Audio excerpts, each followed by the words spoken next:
Guys, pag may nagtatanong sa akin paano daw ba ako mag-park ng isang automatic transmission, kung nilalagay ko daw muna ba sa neutral then handbrake or diretso na sa park. Actually mga boss, hindi ko naman sinasabing gayahin nyo kung ano yung ginagawa ko ha, pero ito, ganito ako pag nagpa-park, okay? So ngayon, regardless kung flat yung parking area or medyo inclined, okay? Ito, nasa drive tayo ngayon. Okay, halimbawa galing tayo ng drive, andar tayo konti. Yan. Tapos, bago ko siya ilagay sa park mga bossing, nilalagay ko muna yung neutral, then handbrake, then bitaw sa preno. Mapapansin nyo mga bossing, nung bumitaw ako sa preno, parang medyo umandar pa ng konti yung sasakyan kasi nasa incline tayo. Okay, so isa pa. Nasa drive, engage, lagay sa neutral, handbrake, and then pag binitawan ko yung preno, nakikita nyo medyo umuusad pa ng konti. That way mga bossing, inilalagay ko yung pressure tsaka yung tension sa preno, sa mga preno mga bossing. Kasi sa transmission, especially sa automatic transmission, meron tayong tinatawag na maliit na piyesa doon, parking pole. Okay, doon yung pinagsisilbing lock kapag nakapark. Kaya nga hindi siya mausad yung sasakyan pag nakapark tayo. Okay, so pakita ko sa inyo ha, kapag diretso naman nating nilagay sa park, wait lang, atras muna natin konti. Ayan, tapos drive. Okay, yung iba ginagawa handbrake and then lagay sa park diretso. Ngayon, eto makikita ninyo, pag binitawan ko yung brake, makikita nyo uusad pa yung sasakyan. Okay, sa tingin nyo mga bossing, saan napunta yung pressure ng sasakyan? Sa preno lang ba o napunta siya sa parking pole?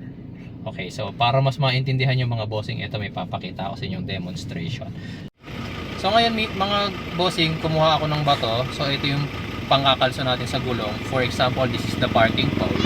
Gagawin natin yung dalawang habit sa pagpapark. Yung isa is dadaan muna sa neutral, then handbrake, then bibitawan yung brakes. Tapos yung pangalawa naman is hindi na dadaan ng neutral, diretso na ng park. Mami, ikaw maglagay sa gulong ha. Saan? Okay. Atras muna ako ng konti. Sa unahan ba? Kahit unahan, kahit likuran. Okay, atras ka muna. Yan, atras muna ako ng konti guys.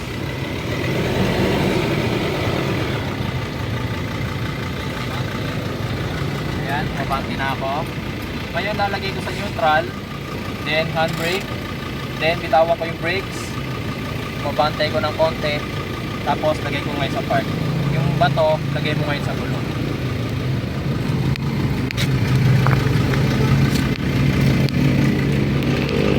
Ngayon yung bato nakalagay sa gulong, di ba? Try mo tanggalin ngayon yung bato kung madali siyang tanggalin.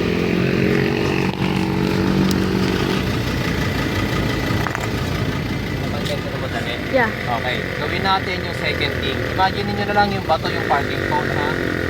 Okay, atras ako ulit. Atras.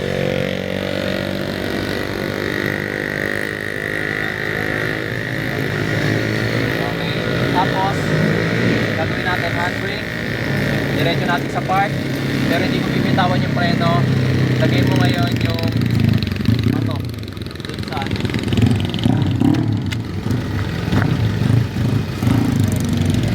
okay. Then ngayon, bibitawan ko na yung preno. Tignan nyo, abante pa rin ng konti yung sakyan natin. Mabante ng konti. Try mo tanggalin yung bato.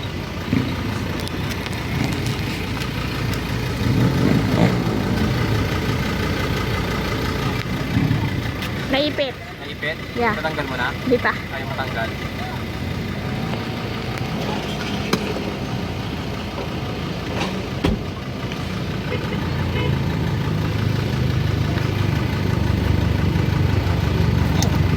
Ayan. Nagkaroon na ng konting tension, di ba? So imagine niyo guys kung gano'n yung nangyari sa bato dahil nga sa pressure nung incline, pagkaka-incline ng sasakyan, tapos nagulungan pa siya ng konti. Sa parking pole, parang ganun din. Okay, pero ako, hindi ko sinasabing gayahin nyo kung paano ako mag-park. Sinishare ko lang sa inyo na kapag ako nagpa-park ako ng automatic transmission, dinadaan ko muna sa neutral, then handbrake, then bitaw ng preno.